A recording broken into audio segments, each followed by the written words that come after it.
Were you impressed on Saturday? More importantly, will you be impressed against a big opponent on Sunday night? We talk Florida State football here, of course, at the Voice of College Football every Wednesday with you. We got the whole gang here, so it must be a big game. All right, from the top, Jason Parker, NBC6, Logan Robinson, Noel Game Day, James Coleman. Let me just try to figure out all the platforms he's on. We will let him get you there. Guys, how we doing tonight? I think everyone can just at the same time just deep breath, guys. We're 1-0. I don't care a damn who it's against. I don't give a damn how. We're 1-0 on the season. We beat our FCS opponent. We did our job. Yep. Yeah. Almost shut him out too. Almost if there wasn't an interception thrown. But maybe some evaluators from the spring and the fall camp might have been wrong on that part, on the backup quarterback situation. But I think a lot of us might have been expecting might have seen some growth there from Rodemaker. But it is true. You have to keep Jordan Travis very, very healthy for the rest of the 2022 campaign. And let's give Logan actual some credit. I know I try to avoid this at all costs, but let's give Logan some actual credit on this one. The offensive line did look better in this game than it has in the past couple seasons. I will give the offensive line credit. That being said, it couldn't have gotten much worse than it has been the past couple seasons. But the offensive line looked better. And James, big game James Coleman, you as a former running back, can we talk about that running game for a moment? First time in Florida State history, 3 running backs over 100 yards in a game. I mean, we're talking about 386. I apologize. Excuse me. 406 total rushing yards in that game from that rushing unit. Let's talk about that for a moment. A lot of people are saying, like, consider the opponent. And what I said was, we've had way better teams that have played way worse opponents, and we still never done that. That is incredibly hard to do in a blowout. You've got, and it really, I believe if Rodney Hill had one more series, you would have had 4 running backs that would have been over 100 yards. But to have every running back in your seg, I guess Josh Burrow, I always forget that he's there, Burrell, but like he doesn't count quite yet. But I'll just say every running back in the seg scored a touchdown. That is dominance, and that's just dominance in the most fun way. I mean, everybody wants to throw the ball and spread it around. But man, running game is about as equivalent of a fisticuffs as you can get in football. It is literally it's a long day for the guy, for the defense when they can't do anything. So to be able to do that, to not have a ton of penalties, and sure they still have some things that they need to clean up. But what was very impressive was I believe it was 16 missed tackles that Trey Benson had, and if I did the math correctly, it was about 1.5 missed tackles per carry for him, and that's a lot. I think the running back said average like 7.5 after contact. It was really people can say what they want to say about Yak and his inability to really recruit the top guys coming out of high school, but when you look at what he's brought in and the success that they had last season with Jay Sean and Trayshawn, I like it. It was the sky's the limit, man. I can't wait. Logan, looking at what Florida State did in that game, you got Trayshawn Ward, 14 carries, 127 yards, 2 touchdowns. Trey Benson, 11 carries, 105 yards, 1 touchdown. Lawrence Toafili, 13 carries, 101 yards, and a touchdown. James talked about it a little bit last week, and yes, the level of competition, let's be honest, this was Duquesne. This wasn't LSU, This wasn't Clemson, this wasn't Miami, this was Duquesne. That being said, do we now have a 3-headed monster in that backfield a la that 2013 season when you had James Wilder Jr., Devontae Freeman, and Carlos Williams? It feels that way. I want to see it throughout the rest of a couple more games. Definitely this upcoming weekend whenever they're going to face some better talent there, and definitely probably going to be a better team with tackling. Duquesne was atrocious there on that part, but you got to give credit though for some of those plays that Trey Benson was making. Those weren't easy. No matter kind of which level you're facing against. I mean, staying balanced that way with a wet field. They had an 1.5-hour delay with it absolutely monsooning too for a guy his size to keep his balance and stay north. Try to get more yards down the field. I thought that was impressive, but Duquesne just didn't know how It just couldn't tackle worth crap. So, that running back room was really nice. And like James said, if you had another series with Rodney, I mean, they were just going to continue to do the same thing, just go down the field. And Florida State, Coach Atkins, they're going to be really run heavy this upcoming season, and they were able to manage this game. I mean, it was dominating. That's expected, like Mike Norvell said. You had to dominate that game. That's how it should be. That's how it always should be when you're facing a smaller opponent like that. And so now you build that. You lose Darius Washington kind of early in that game at that center position. You already don't have Maurice Smith in there. So then you're on to option number 3, which is Dylan Gibbons, who I thought throughout the movement of this, you're throwing Turrentine in over there also at guard. I thought the chemistry along the line there and the rhythm didn't change up much. I thought it was smooth. The drives looked good with them in there. Still some things need to be fixed. I thought Duquesne still was able to kind of break through a couple of times, and that's all just going to have to be looking back at film, and they can fix and correct those things. There's no reason for Duquesne to come up there and disrupt some of those run plays like they did a few times, but that can be fixed. You go back and look at film and make adjustments there. But, Jason, I think you definitely do have a very run-heavy offense, and we got to see splashes, though, on the pass game. You got to see Jordan Travis come out. Not going to show a whole ton in this game. You're not going to show a crazy amount, but it was good to see a guy like Portier, who we didn't talk about a whole ton in this fall camp, show up, bring down some catches, and, that big one down the field there, a nice throw from JT. I think, I won't keep on talking, but rambling. But I thought the passing tackle was pretty decent there too. And Jordan Travis, maybe that one throw that wasn't great, but other than that, kind of was the game manager and looked smooth. Only had to rush 11 yards, and I'm not expecting that to be the same stat line this upcoming Sunday. I think they're going to use them more, but I thought overall JT did a pretty good job. Yeah, Jordan Travis, 11 of 15, 207 yards on that. James, look at the numbers, though. I mean, you look at Johnny Wilson only had 1 catch. I mean, a big catch, 51-yard catch. Micah Pittman, 4 catches for 44 yards. Deuce Spain, 3 catches for 40 yards. Along what Logan said, should we be surprised that Florida State did not try to test out the passing game more, or should we just say, hey, it was the conditions, it was the opponent, just get out, get healthy, focus on next week against LSU?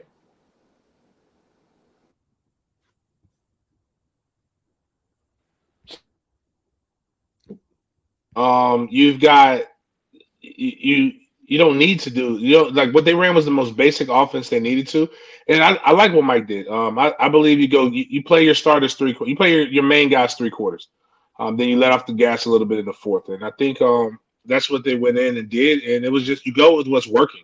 That you put enough on film to show what Jordan's good at. We saw post wheel concepts, seam wheel concepts. We saw short game. We saw long game. We saw very little play action. We saw very little, again, as we talked about, Jordan Travis using his legs. He was extremely accurate. And what they're going to what's going to have to account for, and I think this is what will make Jordan Travis take him to that next level. And if he's able to do this, he will be a guy that we talk more about as the season progresses. But can he be a point guard and not considered a running back with an arm? And what I mean by point guards distribute the ball and then hit the 3 when they need to. They don't have to be the only threat. So I think that's where it was. But even when you're kind of talking about the distribution, I mean, you've got everybody that you just named was over 10 plus yards per catch. That's showing big play potential right there. So you kind of just need those guys. And I think Johnny Wilson didn't play a lot because you felt that you had this game in tow.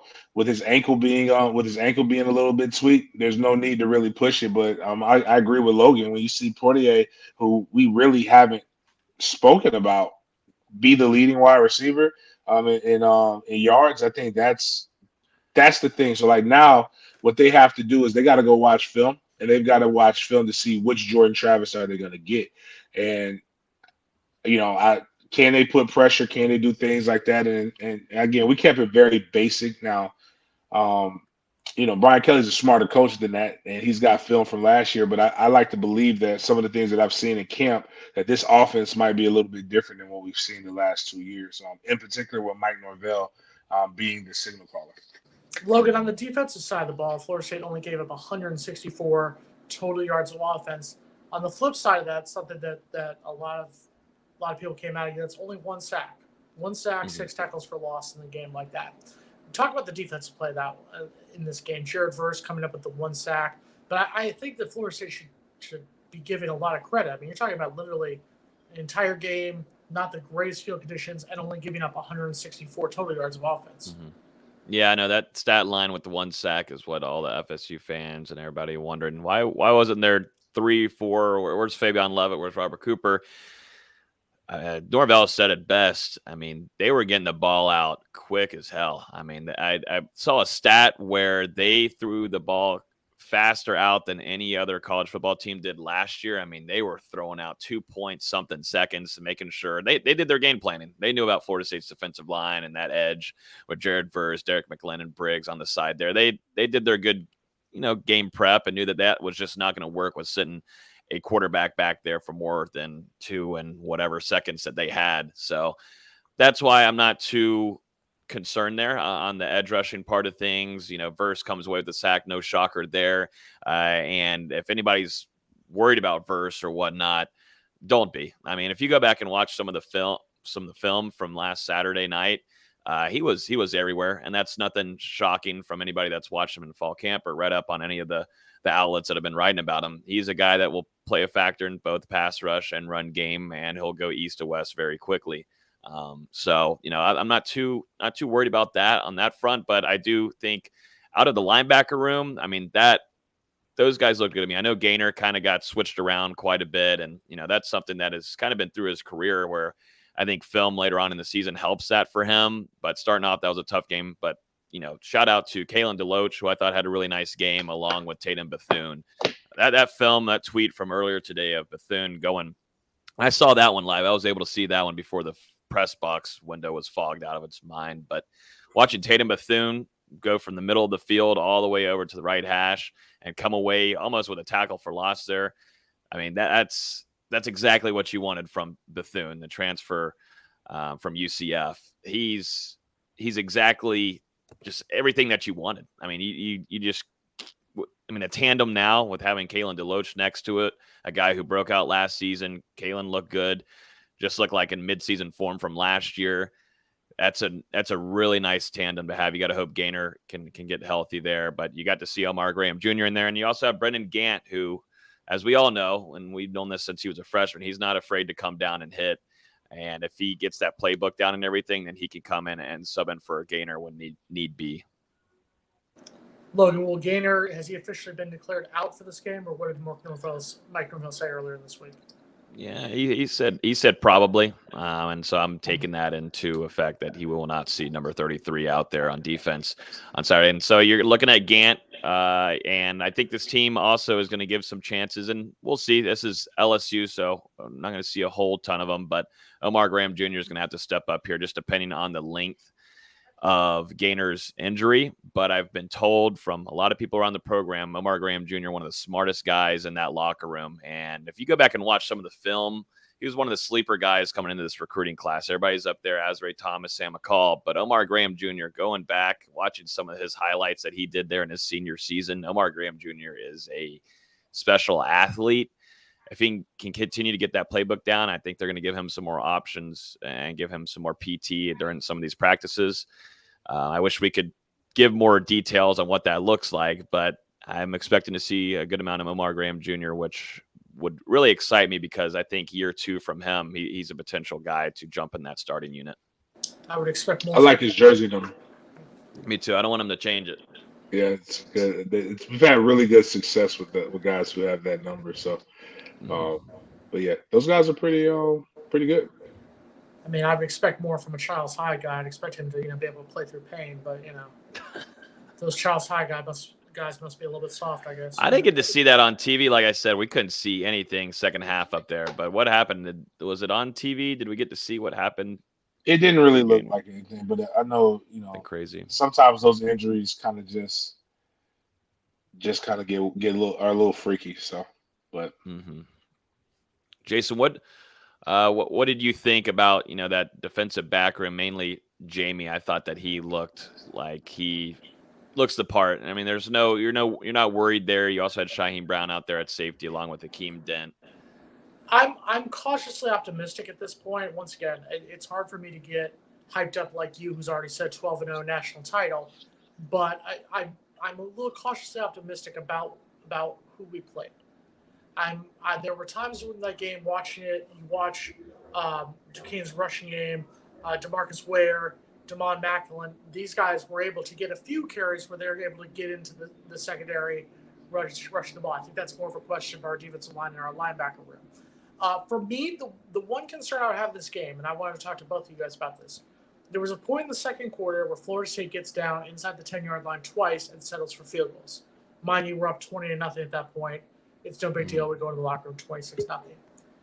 We've seen that in the past. We've seen that come back to bite Florida State in the backside several times towards the end of the Jimbo Fisher era, under Willie Taggart, and under the first couple of years under Mike Norvell. Is there any concern for you at this point? I get it. We scored 3 touchdowns in the second half. We blew them out by 40. I understand that. But I just have that concern, especially going into a tough game against LSU, then a tough road game against Louisville, that there's going to be those times where we're just going to get down. And instead of, if you have the ball on the 4-yard line, you're up 20-0. I get that it's Duquesne. But I feel like this is a genuine practice opportunity to get you ready for the LSUs, for the Miamis, for the Clemsons. Are you concerned at all at that point that it was reverting back to the old school offense? Or am I just going to be sitting over here on this one just being the pessimist? I think you're just being the pessimist, Okay. but it's fine. It's not a problem. I mean, I get it. It's just like, it's a game where you legitimately play your base offense and you don't show anything. I think when Mike the one thing Mike did that a lot of people did kind of get on him about early in the game, and honestly, I would have went for it every opportunity I got in the beginning, but that's just me. But when he went for the 2, and they missed it with Rector, I think they kind of just said, all right, well, we're going to try to get situational football. Why not?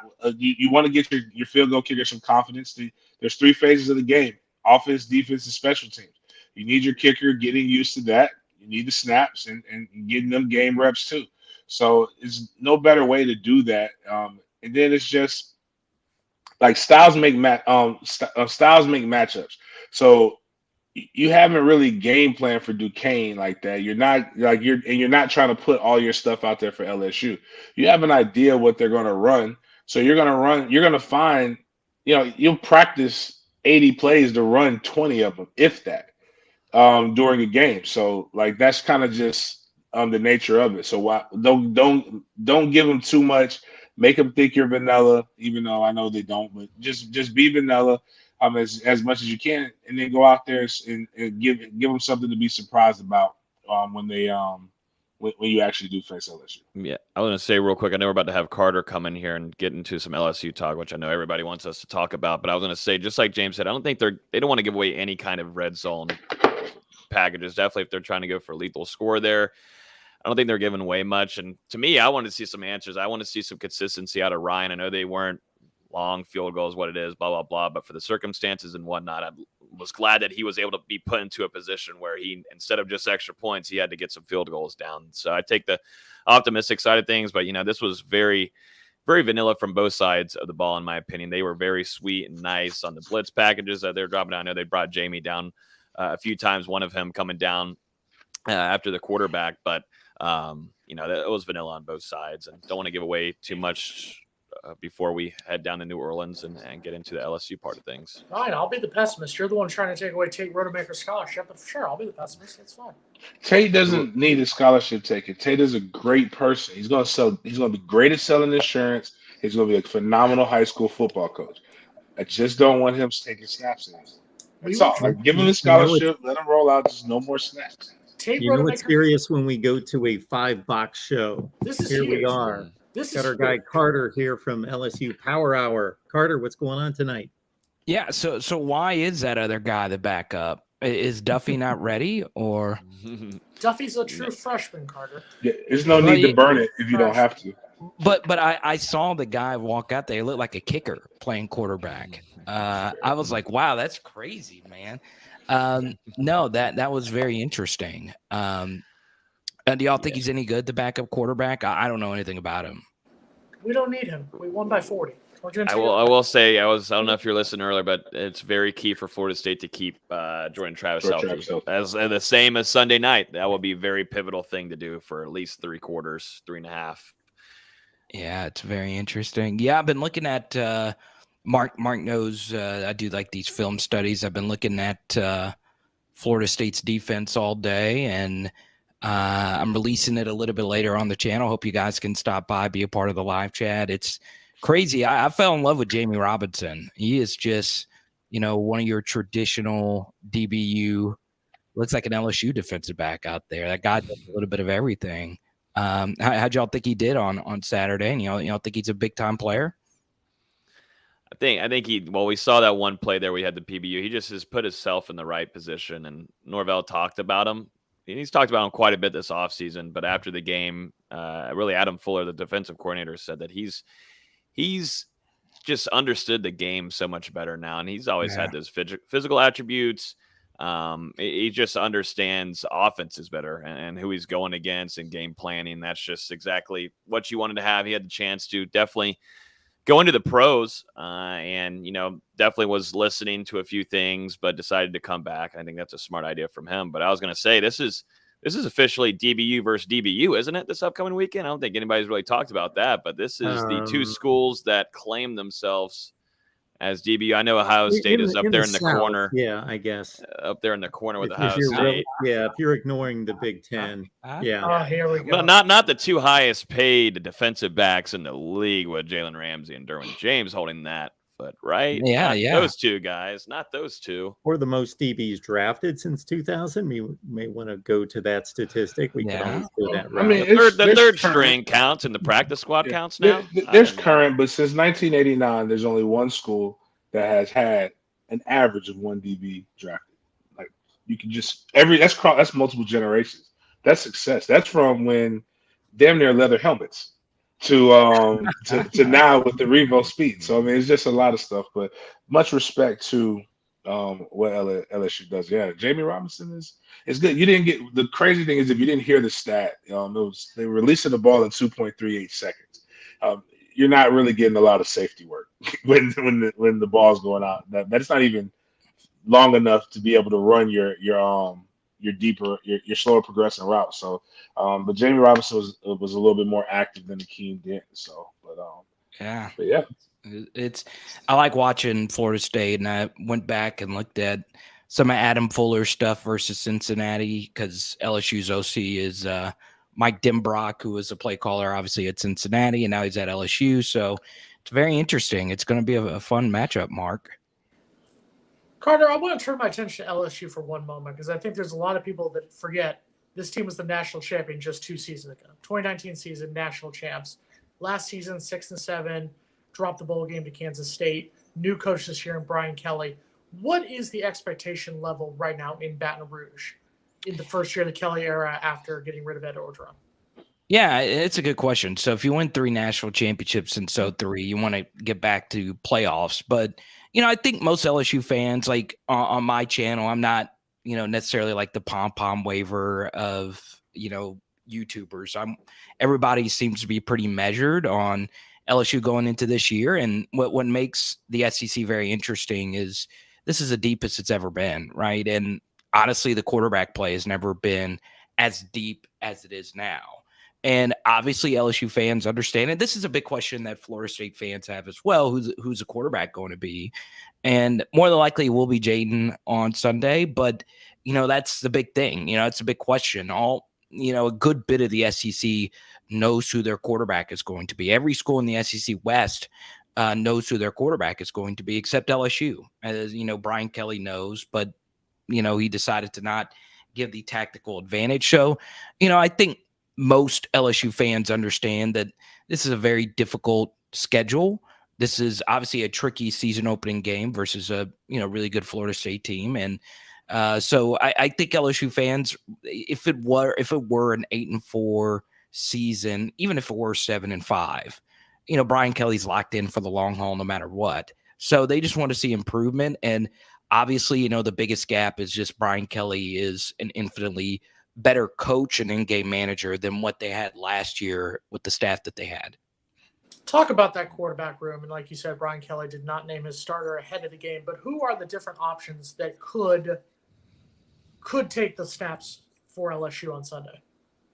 Yeah, so a lot like the AJ Duffy situation, they did bring in like a top 100 quarterback in Walker Howard, but they want to redshirt him, right? So the two quarterbacks are Jaden Daniels and Garrett Nussmeier. Nussmeier, a rising year 2 redshirt freshman, and Jaden Daniels, obviously a 3-year starter at Arizona State, who left a very tumultuous situation at Arizona State. Obviously, Wilson coming over for you guys. A lot of people were just trying to get out of Arizona State. Their Pearsall went to Florida. So, it was kind of like a fire sale, if you will. And Jaden obviously is the better runner of the two. And Jaden is probably one of the best just dual threat quarterbacks when it comes to actually running the football in the country, where Garrett Nussmeier, he has the ability to run, but that's not really his thing. So, for a comparison for Garrett Nussmeier, you're thinking of a guy like Zach Wilson, right? A guy that loves to break the pocket, loves to make improvisational stuff happen, likes to throw on the off foot and make the spectacular throw happen. But more than likely for, Florida State fans, it will be Jaden Daniels, who you'll see on Sunday, but don't rule out seeing Garrett Nussmeier as well. Of course, what Jaden Daniels needs to do is he needs to hit the like button, right, Logan? Yeah, you got to hit the like button. We're at the 6:30 mark. This is the best time to hit the like button at all times. And then also subscribe to Mark. He's about to be a busy man with his 24-hour live stream going on. So make sure you hit that subscribe button. Also hit that bell for him. So then get notified every time we go live. Hopefully, we'll be live next weekend. Maybe I can hop on here if you do an instant reaction, Mark. I don't know. You might be crazy busy on. Well, actually, no. Sunday night. That's right. We're prime time, baby. That's right. Prime logos hit different. Drunk Logan's the best Logan for a post game show. That's all I'm saying. Well, I'll be leaving the press unless they have some beers or some kind of alcoholic. Hit me up. Options up there in the press box, and I won't be drunk then. But if afterwards, maybe. Cool. The question Carter Jason really wanted to hit you up with is, do you have a Discord that you can promote? I do actually have like a private Discord with Patreon, but no, okay. I'm still learning all like the Discord stuff, but yeah, I'm excited. I'm excited that you guys are getting. Is this your first time going to New Orleans? No, the last time I was in New Orleans was in 2009. I was blackout drunk for a Dolphins preseason. Last time I was in New Orleans, they asked me if I wanted a window or aisle seat to go back home. Last time out, yeah, I've been there once before, but not like this. Not where we're gonna go have a full weekend and have some fun. So I'm looking forward to it. Carter, along those lines, I think we've all talked about how these are two of the better atmospheres for a college game, both Baton Rouge and Tallahassee. Is there a little bit of upsetness that these games are in New Orleans and Orlando? Because I'm sorry, I would have loved to have gone to Baton Rouge and had you guys come to Tallahassee next year. Yeah, and they asked BK about it. I think, I don't know how close the Tallahassee-Orlando relationship is, but the LSU relationship with the Superdome is a little bit more romantic, if you will, not only because of the national championships, but because of the connection New Orleans has. And a good number of LSU's players come from New Orleans. And obviously, Florida State. I mean, they've gotten some really good players out of New Orleans as well. So, having the game in the Superdome, it's such an iconic venue. I mean, everything's been in the Superdome. Jordan versus Georgetown has been in the Superdome. It's nuts, right? But games like this should be played on campus, right? Like in the mid-20s here in a few years, Clemson is doing a home and home, and the games will be at both the Death Valley. So I understand, get a nice $5 million check, getting to play in New Orleans. But yeah, I think, I've always wanted to go to Tallahassee. I mean, I grew up, I was sharing this. I've been having a lot of Florida State fans hanging out in the YouTube chats, and I'm sure you've had some LSU fans as well chatting with you. It's just amazing. I just remember growing up watching Peter Warwick and Warwick Dunn. Like Warwick Dunn, obviously from Baton Rouge. That's the reason why I liked him. But man, Peter Warwick was just the funnest human being that I remember wanting to be Peter Warwick. And then I ended up running like a 5.4 40-yard dash in high school. And I was like, well, I'm not going to be Peter Bork. But yeah, Florida State, just an iconic brand, and it's good. You know, these teams haven't played a whole lot. And yeah, you would prefer the games to be played in their home stadiums. Carter, how about these two with the Superdome? First indoor Super Bowl at the Superdome, and also Muhammad Ali's last heavyweight title fight. I didn't know that won. one. I didn't know that Thanks. one off the top of my head. That's crazy, man. And Florida State beating Virginia Tech for the 1999 national title. Obviously, the biggest moment in Superdome history. I think yes. Hey, man, that was a fun time. I just remember watching that game. It was so much fun. But obviously, getting to watch this one, man, you get two exciting teams, two exciting brands, both brands outside the top 25, which is kind of weird. And the winner probably gets into the top 25. Yep, that'd be wild. One of the questions I have is a lot of Florida State fans haven't had a winner in the last 5 years. Even with the ones going to the bowl games, there's been a lot of pessimism. But we've had a lot of guys transfer in, a lot of talent. We've also had people leave and transfer out. It seems like there's a lot of similarities with what you guys have at LSU. Also having some very talented younger players. Our fan base doesn't seem to like our younger players or our transfers as much as they like your younger players and your transfers. Okay. Meaning that all of our transfers suck compared to what your transfers are, and our young guys suck compared to what your young guys are. Do you guys have a similar pessimism there, or is it still because I've noticed that you've got some super talented wide receivers, you've got an incredibly talented defensive lineman, you've got incredibly not just one, but just a couple of them in general. And then I just went to go look at the stats, and I'm like, well, I'm saying this, but I don't have anything to justify it per se, except for I know. Could you kind of explain what you guys have, the talent, and kind of what the vibe of your fan base is? Yeah, it's a great question, right? So you look at Florida State's wide receiver room, obviously, filled with talents, filled with transfers, as you mentioned, Wilson and then Pittman coming over from Oregon, and they're going to be going up against a secondary that is full of transfers as well. I mean, it's all transfers in the LSU secondary outside of just a few, right? So, I mean, this wide receiver DB matchup is just going to be full of players that, that are brand new, right? Which is, pretty incredible. I like some of Florida State's young players. I mean, I know LSU was in it for Azariah Thomas for a little bit. I mean, he's special. I think he's really, really good. And LSU's got a lot of young true freshmen as well, right? So, yeah, I mean, LSU's recruiting class was really good, all things considered. Harold Perkins is just a really special football player. He makes his debut. He's a linebacker. And then LSU starts a true freshman left tackle and Will Campbell, who is a, top 50 recruit as well. So it's going to be interesting. Obviously this was an issue just watching Florida State last year, just guys getting open. I like your receiver room a little bit better, and LSU's defensive back room is brand new. They bring in Jarek Bernard-Converse, who was an all-conference performer at Oklahoma State. You bring in Colby Richardson, who was an FCS transfer, who's probably going to play a lot. Mekhi Gardner was a non-Power 5 transfer. And the crazy thing about it is all these defensive backs had Louisiana ties. They just weren't taken, or they didn't commit to LSU the first time around. So for a lot of these new transfers that came in, this is a big game for them because, the dream for a lot of these kids is growing up and playing at LSU, right?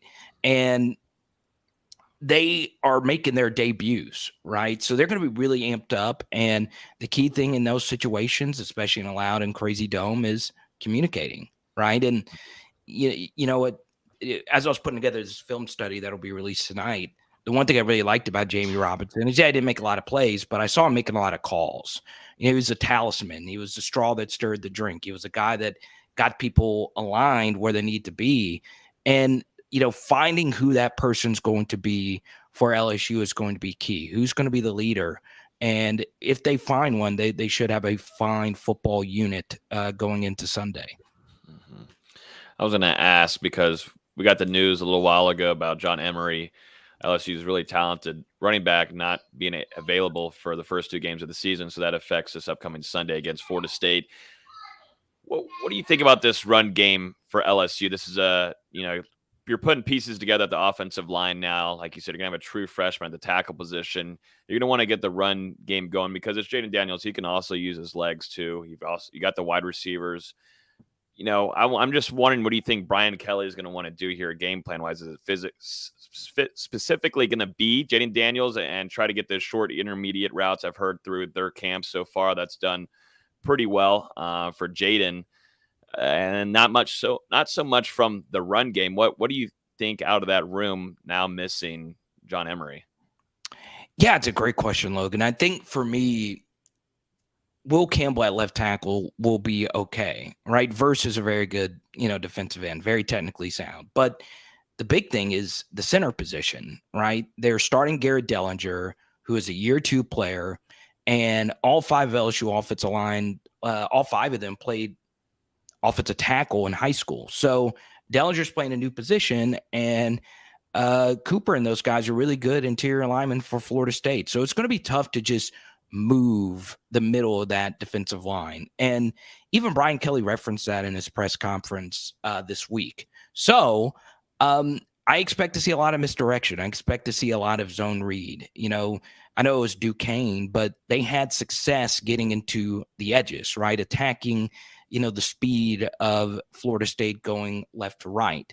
And Fuller's defenses do a great job of not letting you just run through the middle. So, for me, I think that's going to be very key as far as getting to the edges and loosening up that middle. And then, you eventually start running it some up the middle. So yeah, you lose John Emery. He was probably the most special running back with the football in his hands, but you do get Noah Cain. This is another situation where a guy went to Penn State and now he returns home and he gets his homecoming with LSU because he was originally from Baton Rouge. So he's going to be the lead guy, number 21, and it's going to be key for him to be very consistent right off the jump. Carter, I'm going to put you on the spot real quick with 2 of the most important questions. Actually, an important question, and then I'm going to let you sell your Tigers for a moment. Question number 1, best places to eat in New Orleans. That's a good question. So for me, and this is just true, like if you're going to the 504, everywhere is good, right? They'll tell you to go to like, Mama's and all these different places. Everywhere that you go is going to be good, right? And then obviously watch, your drinking. There's a lot of drinks that'll sneak up on you. Okay. Don't let those catch up to you because the Superdome can be very hellacious if you're hammered. It can be disorienting. It gets very, very loud in there, especially, all the electricity going into this matchup. So that would be my biggest recommendation.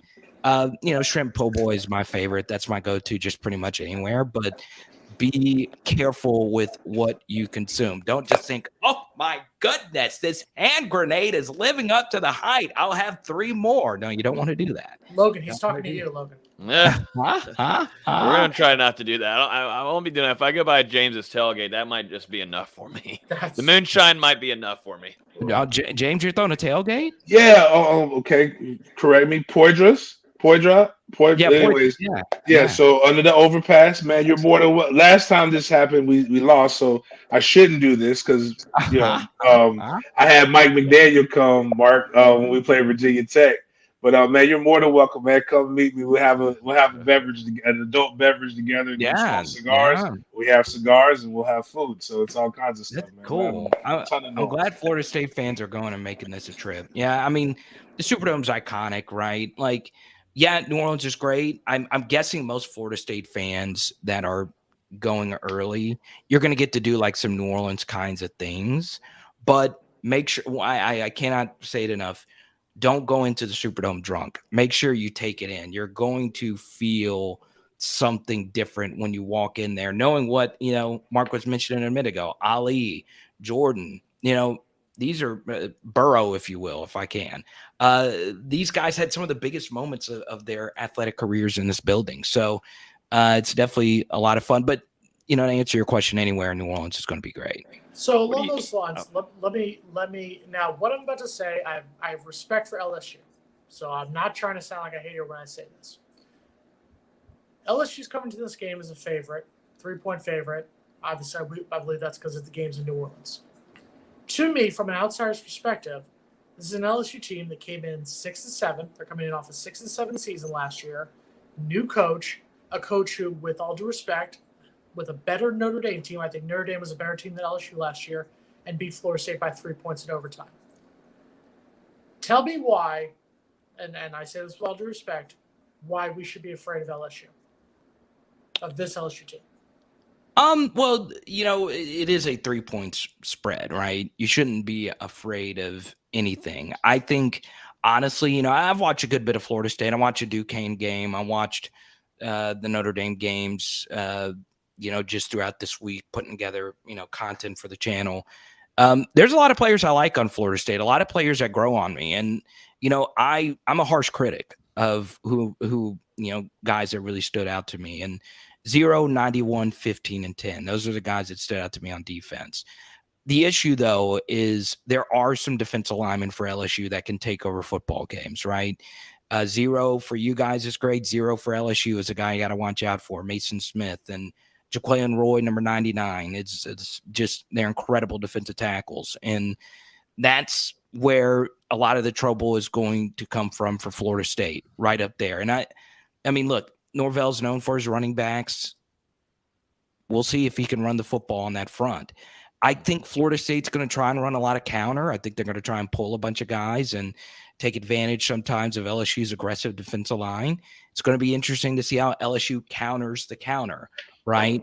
But that's who you have to fear right there, right up the middle, 0 and 91. And truth be told, on the other side of the football, Kayshawn is incredible. Number 7. You can't short sell what this guy's accomplished when he's been healthy. He's been, and when you think about all the great LSU wide receivers, when he's been healthy, he's been as productive as all of them. His production rate is just absolutely insane. And he has the ankle injury. He now wears this number 7 uniform that all the legends have worn.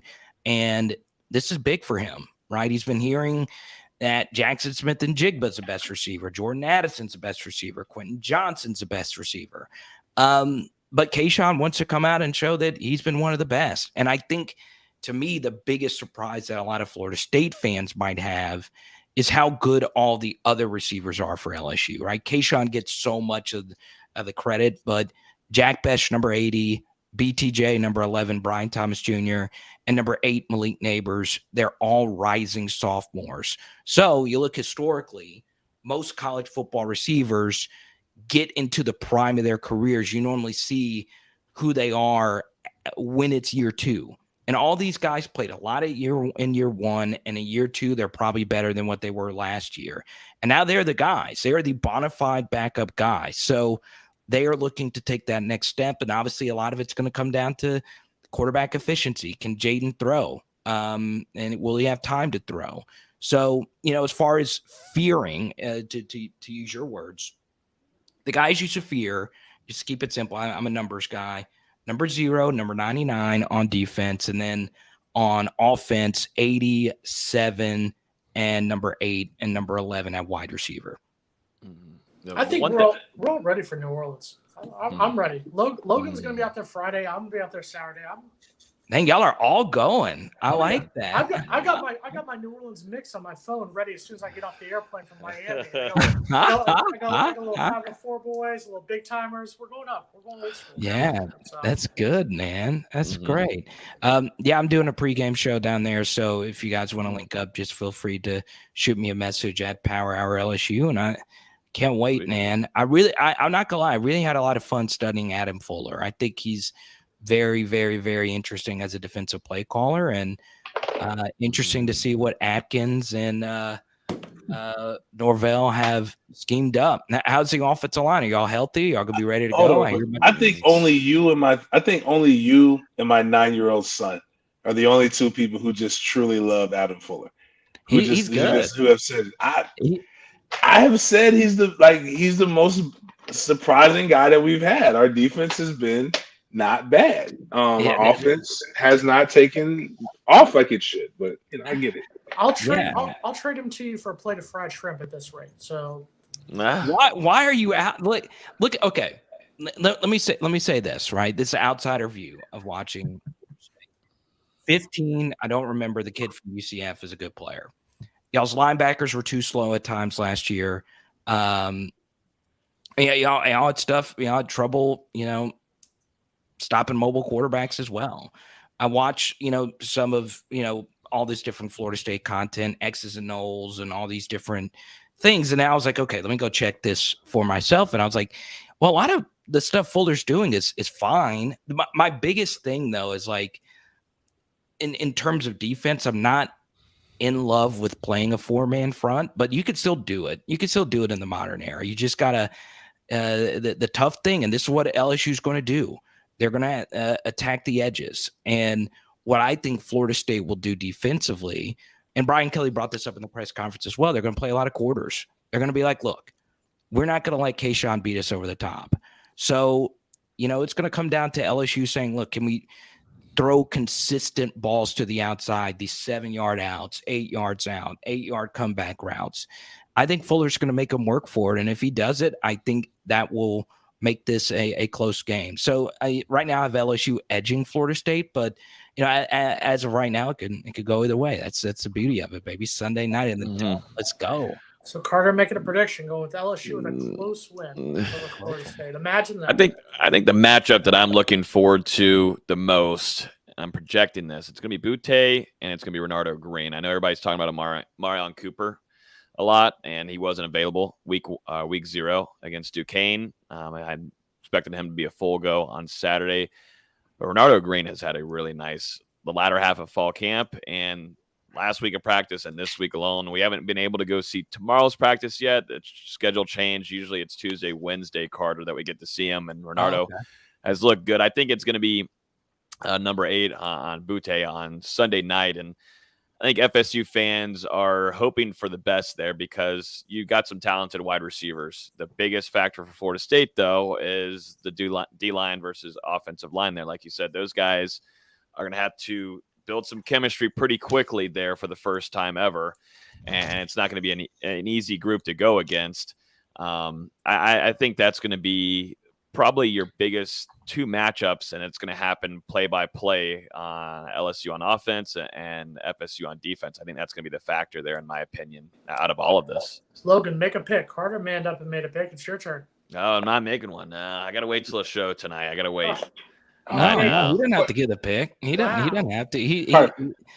I wish we had the practice today because there's availability. And I was just about to say, LSU's had a really healthy camp for the most part. I know some guys weren't dressed last week, but it seems like they're good to go. FSU kind of on the other side, with Gaynor being out, but Florida State's had a pretty up and down camp with injuries.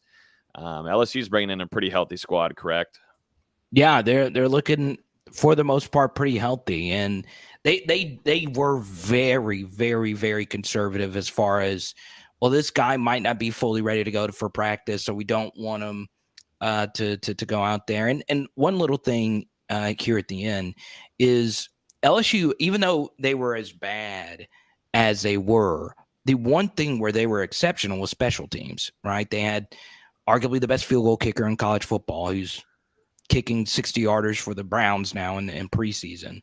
Their kickoff specialist is no longer there, and he had one of the highest touchback percentages of any kickoff specialist in college football over the last 4 years. So, and they have a new punter. The Notre Dame punter transfers over to Baton Rouge, and it's very interesting. It's going to be a brand new special teams unit for LSU as well.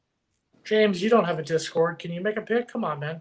I do have a Discord. I have the original Discord. Yes, the OG Discord. Like, am I the only one? Am I the only one without a Discord?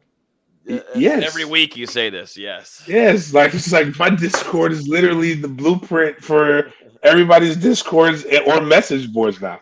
It's 5th quarter college football, but I think Florida State's gonna win 27-24. But I have one more question because I was having discussions about, was it Mason Smith, right?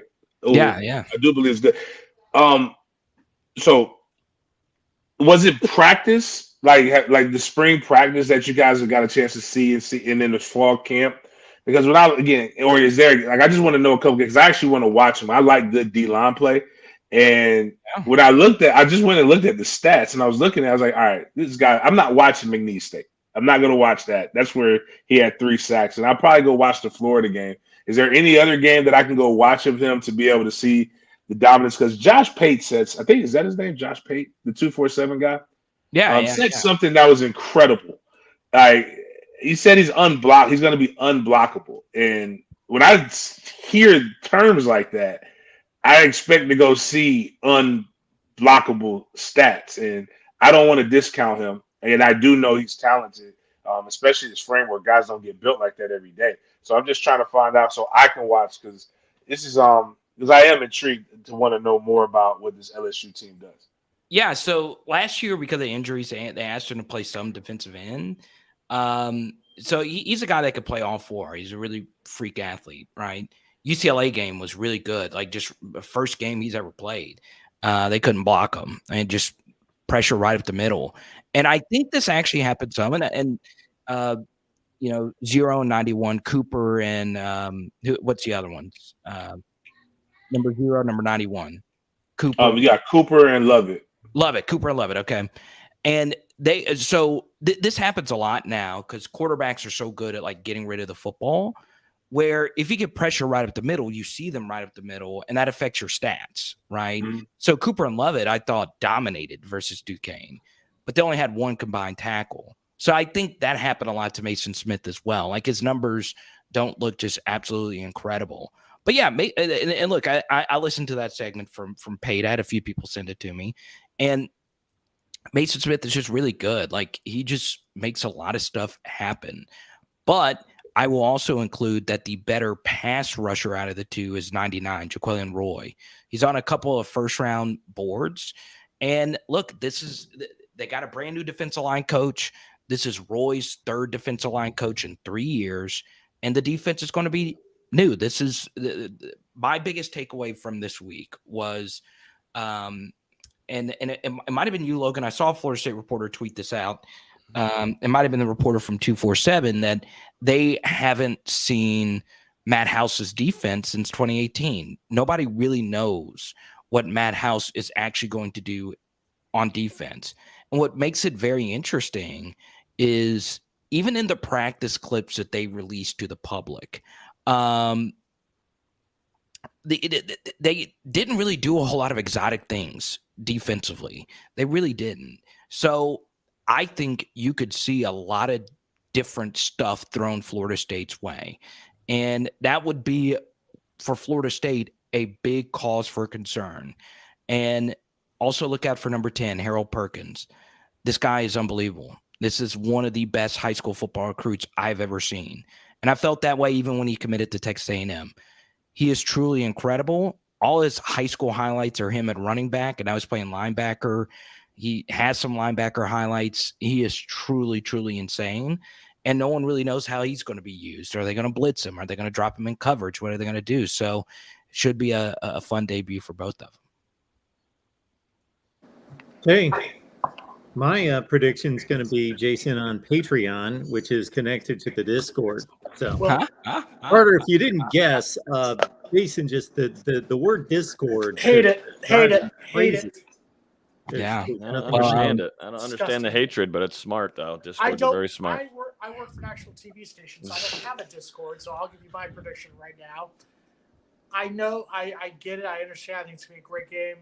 I wish this was the LSU Florida State game from 30 plus years ago, when they were 2 of the better teams, or even 5 or 6 years ago when they were 2 of the better teams in college football. I've made a lot of stupid picks in the last couple of years. This one may come back to bite me, but I'll do it. Florida State 24, LSU 20.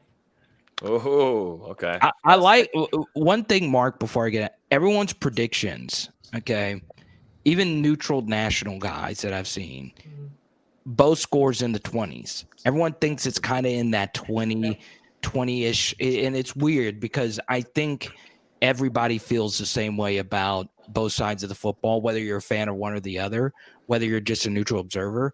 Nobody's totally in love with either side's offense. Nobody is totally in love with either side's defense. But neither side thinks that the other is that bad, and that's why you're getting a lot of these scores in the 20s. It's very interesting, but yeah, it's great. But maybe the most important question to ask and answer for the hour, Carter, is somebody told me today that Keyshawn Butte is now Keyshawn Booty. Booty, rocking everywhere. Okay. Yeah. All right. It's interesting, right? It was Butte, but it's Booty. He says it's Booty. I don't ask him why. It's, Wait a minute, he changed his name, or he's telling us to pronounce it Booty? it's I guess it's always just been Booty, but people just started. Yeah, and then people just started doing Butte, and it's still spelled the same, Boutee. He's working the NIL angle. Is right. What he's working toward. I think we're also glossing over the fact that Carter just made a Bubba Sparks reference by singing that song. I just want to throw that. There you go. That better be. I just want to point that out for one moment, that we should gloss over the fact that Carter just made Bubba Sparks on this. Okay. That's awesome. Well, guys, we'll see you on Sunday. Once again, any of you going to the game, shoot me a message. I'm doing a show in downtown New Orleans, and have fun, be safe, and let's have a good game on Sunday. Are you gonna be up there in the box, or are you staying down? I'm actually not going to the game at all. I'm just going to do a show down there. Gotcha. I did the press box thing for so long. There's a lot that I miss about it. The free food being one of them. But yeah, I'm just gonna be down there, man. Just doing a show, hanging out with a bunch of LSU and Florida State fans. So we'll see you guys on Sunday. Let's go. Guys, if anyone has an extra ticket, get Carter a ticket. We gotta get Carter in there for this one. I know. Oh no.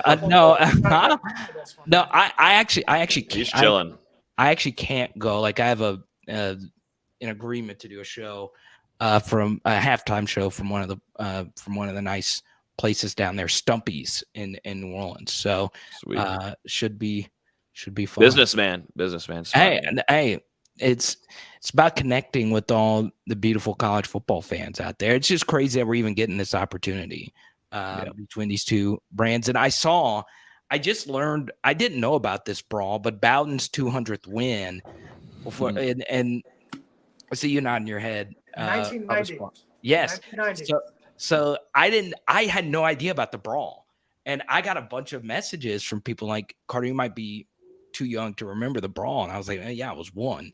And I was like, holy crap. That was like an insane freaking brawl at the end of this very big moment for Coach Bowden. And it was intense. I was like, wow, is this Malice in the Palace part? But there were no fans involved, but still, it was crazy.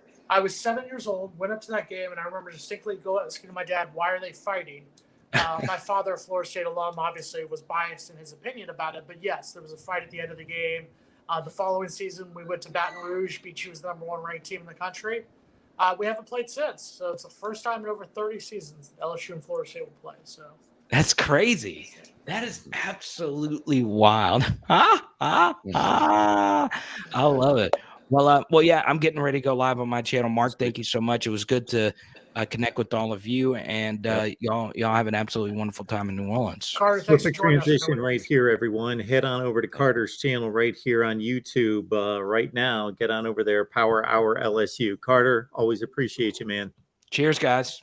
See you guys. Appreciate Thank you it. so much. Cheers. Thank you for the help and everything. Good analysis. Good stuff out of Carter.